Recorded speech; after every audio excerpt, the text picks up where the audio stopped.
So, we are discussing the chapter Retirement of a Partner, and out of these 5 topics, we have already covered the first 2 topics in our last 2 videos.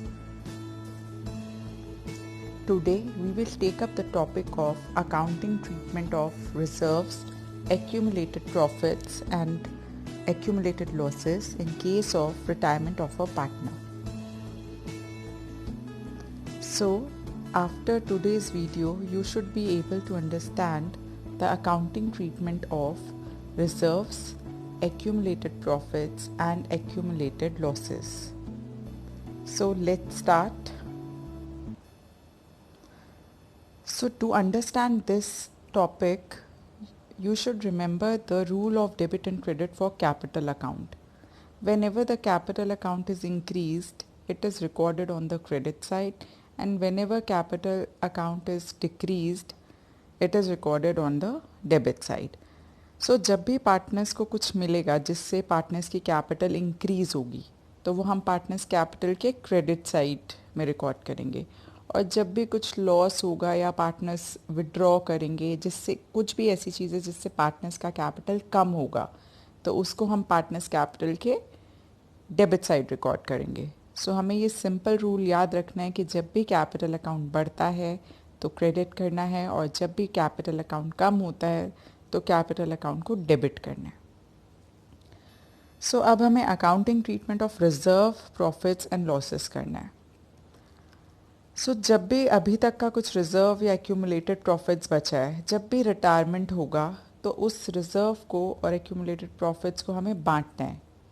अब हम ये reserves और accumulated profits में सबका share है, because सारे old partners ने मेहनत करके रिजर्व और एक्यूमुलेटेड प्रॉफिट्स में कंट्रीब्यूट किया है. सो जब भी हम रिजर्व या एक्यूमुलेटेड प्रॉफिट बांटेंगे तो उससे पार्टनर्स का कैपिटल इंक्रीज होगा, इसलिए हम पार्टनर्स कैपिटल को क्या करेंगे? क्रेडिट. सो जब भी रिजर्व या प्रॉफिट्स को बांटते हैं तो एंट्री क्या होगी? Profit account debit to old partners capital account. अगर क्वेश्चन में रिजर्व गिवन है तो हम एंट्री कर देंगे reserve fund account debit to old partners capital account. अगर क्वेश्चन में जनरल रिजर्व गिवन है तो हम कर देंगे entry general reserve account debit to old partners capital account. Profit and loss balance है तो हम प्रॉफिट एंड लॉस को डेबिट कर देंगे. वर्कमैन कंपनसेशन रिजर्व का बैलेंस है तो हम उसको डेबिट कर देंगे. सो कुछ भी हम प्रॉफिट्स बांटेंगे तो पार्टनर्स कैपिटल हमेशा क्या होगा? क्रेडिट होगा.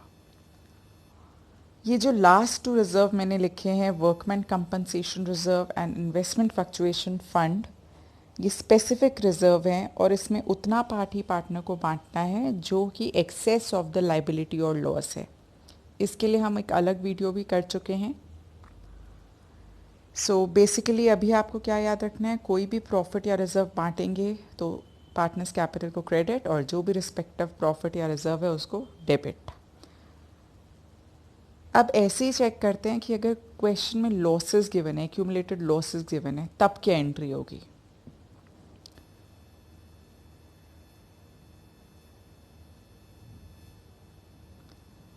सो मैंने कैपिटल का रूल क्या बताया था? जब भी कैपिटल अकाउंट कम होगा वो कौन सी साइड रिकॉर्ड होगा? डेबिट साइड रिकॉर्ड होगा. सो लॉसेस से पार्टनर्स कैपिटल अकाउंट पे क्या इफेक्ट पड़ेगा? लॉसेस से कैपिटल अकाउंट रिड्यूस होंगे, इसलिए जब भी हम लॉस डिस्ट्रीब्यूट करते हैं हमें पार्टनर्स कैपिटल अकाउंट को डेबिट करना है. सो हमेशा एक्यूमुलेटेड लॉसेस को बांटने की एंट्री क्या होगी? Old partners capital account debit to जो भी लॉस क्वेश्चन में गिवन है. और एक्यूमुलेटेड लॉस के लिए आप ये 3 लिस्ट याद रख लो. ये 3 ही आइटम्स आते हैं, या तो प्रॉफिट एंड लॉस का डेबिट बैलेंस गिवन होगा, या एडवर्टाइजमेंट सस्पेंस गिवन होगा, या डेफर्ड रेवेन्यू एक्सपेंडिचर गिवन होगा. तो अगर तीनों में से कुछ गिवन है, ये बैलेंस शीट के एसेट साइड में आपको मिलेगा, तो आपको इसको ओल्ड रेशो में ओल्ड पार्टनर्स कैपिटल को डेबिट कर देना.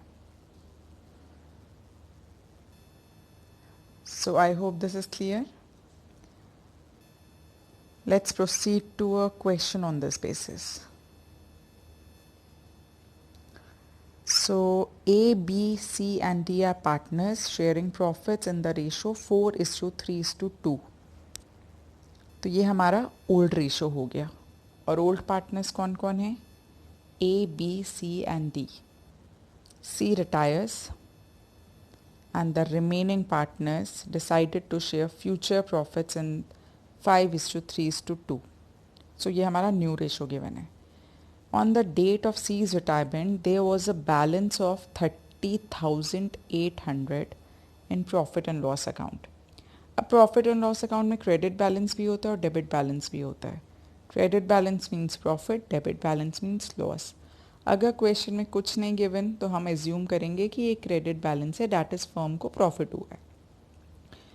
सो सी का जब रिटायरमेंट हुआ है उस डेट को हमारा प्रॉफिट कितना है? 30,800। हमें जर्नल एंट्री पास करनी है। तो जब भी ऐसे क्वेश्चन में कुछ रिजर्व या प्रॉफिट या लॉस गिवन है, हमें सिंपली क्या करना है? उसको ओल्ड रेशो में डिस्ट्रीब्यूट करना है। और इस क्वेश्चन में लॉस है या प्रॉफिट है? इस क्वेश्चन में हमें प्रॉफिट गिवन है। प्रॉफिट बांटेंगे तो पार्टनर्स कैपिटल को हमें क्या करना है? क्रेडिट। सो इसकी एंट्री क्या हो जाएगी? Profit and loss account debit to old partners में कौन कौन था? A, B, C and D. ये ज़रूर याद रखना है कि जो रिटायरिंग पार्टनर होता है वो भी ओल्ड पार्टनर्स में होता है, काउंट होता है, बिकॉज उसने भी कंट्रीब्यूशन किया है उस रिजर्व या लॉसेस में। So profit and loss account debit to A's capital account, B's capital account, C's capital account, D's capital account. Profit and loss account का बैलेंस कितना है? 30,800। और इसको हमें किस रेशो में बांटना है? ओल्ड रेशो में। ओल्ड रेशो कितना गिवन है? 4:3:2:2। सो 4 + 3 + 2 + 2 इज 11। सो ए का शेयर कितना होगा? 4/11 मल्टीप्लाई बाय 30,800।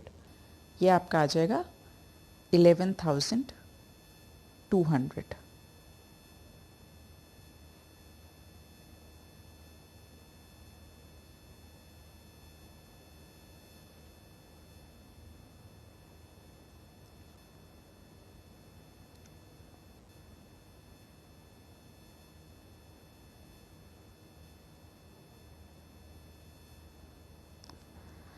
बी का ओल्ड शेयर कितना है? 3/11।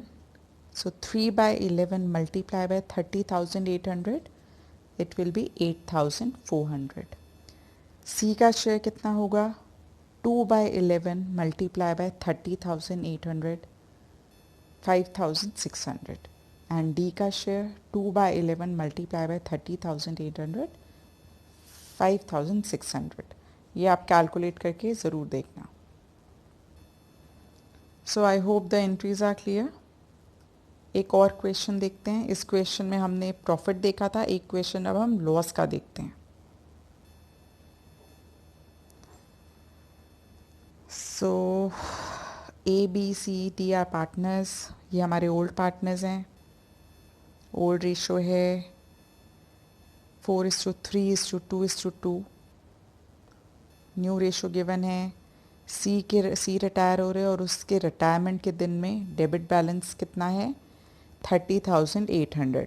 जब भी debit balance in the P&L account given होता है, डैट मीन्स फर्म को लॉस हुआ है। सो हमारे पास लॉस है। अब हमें लॉस बांटना है। लॉस बांटेंगे तो पार्टनर्स कैपिटल रिड्यूस होगा। सो हमें पार्टनर्स कैपिटल को डेबिट करना है। क्या एंट्री हो जाएगी? Old partners capital account debit. Old partners में कौन कौन है? A, B, C and D.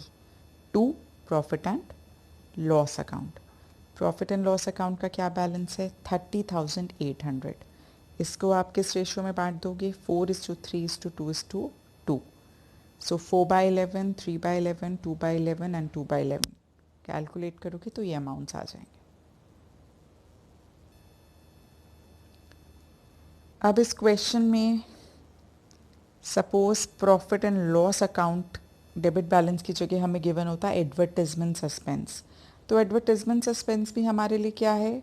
Accumulated loss. तो उसको भी डिस्ट्रीब्यूट करने की एंट्री सेम होती, बस क्या डिफरेंस हो जाता? यहाँ पे हम प्रॉफिट एंड लॉस अकाउंट लिखने की जगह क्या लिख देते? To advertisement suspense.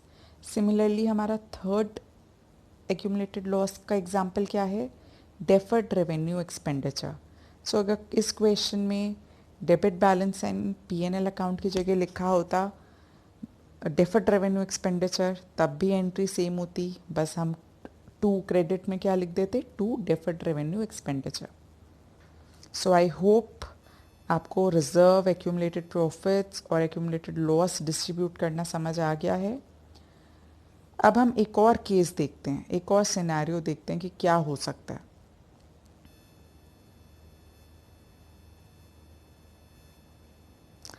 सो कभी कभी क्या होता है, क्वेश्चन में रिजर्व, एक्यूमुलेटेड प्रॉफिट्स या लॉसेस गिवन होते हैं, बट साथ में लिखा होता है कि that partners do not want to affect the book values of reserves or accumulated profits or accumulated losses.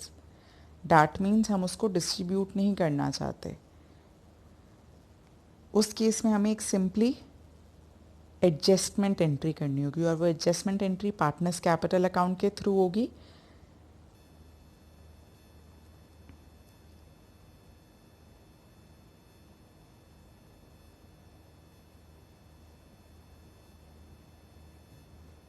Gaining partners capital account debit to sacrificing partners capital account. तो जो गेनिंग पार्टनर है वो सैक्रिफाइसिंग पार्टनर को compensate करेगा. Similar entry आपने accounting treatment of goodwill में भी पढ़ी हुई है. सो ये एंट्री आपको रिजर्व, प्रॉफिट्स या लॉसेस के केस में कब करना है, ओनली जब क्वेश्चन में लिखा होगा that partners do not want to affect the book values of reserve और प्रॉफिट्स और लॉसेस, या फिर लिखा होगा that partners do not want to distribute reserves, accumulated profits and accumulated losses. अगर ऐसी कोई लाइन नहीं गिवन तो हमें सिंपली क्या करना है, रिजर्व, एक्यूमुलेटेड प्रॉफिट और एक्यूमुलेटेड लॉसेस को डिस्ट्रीब्यूट करना है. सो अब हम एक इस टाइप का क्वेश्चन भी देख लेते हैं. सो A, B and C are partners. Their old ratio is given. C retires. Then their new ratio is given. So remaining partners कौन है, A and B. A, B and C का old ratio क्या था, 3:2:1. C retires. So बचे कौन partners, A and B. A and B का new ratio क्या होगा, 3:1. जनरल रिजर्व का बैलेंस गिवन है ₹30,000, बट उसके साथ एक लाइन क्या ऐड कर दी है, without affecting its book value.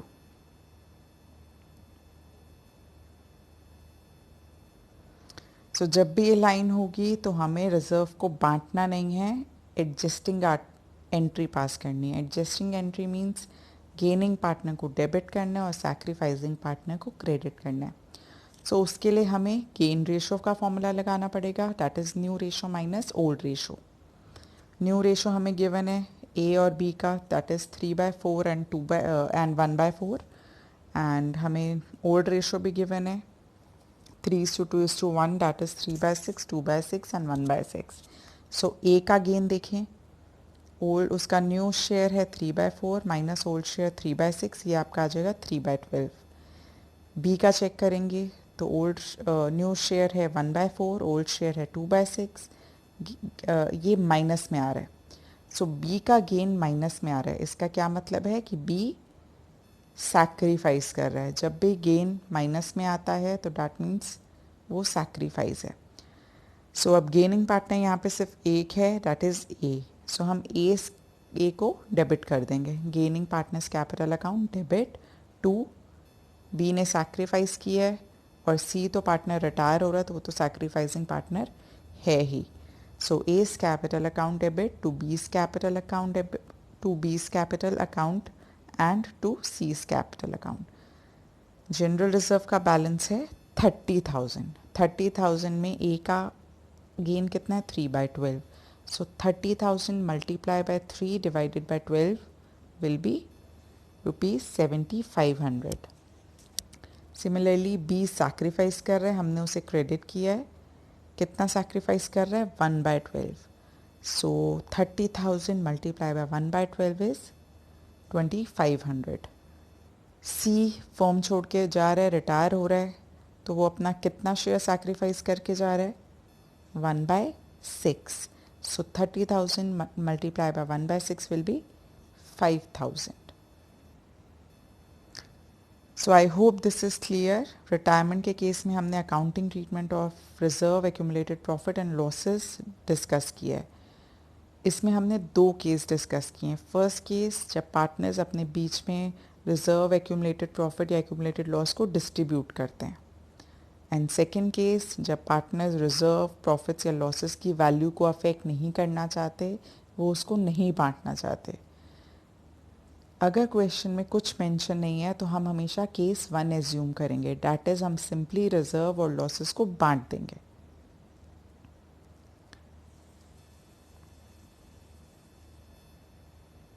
So these two questions are for you to practice.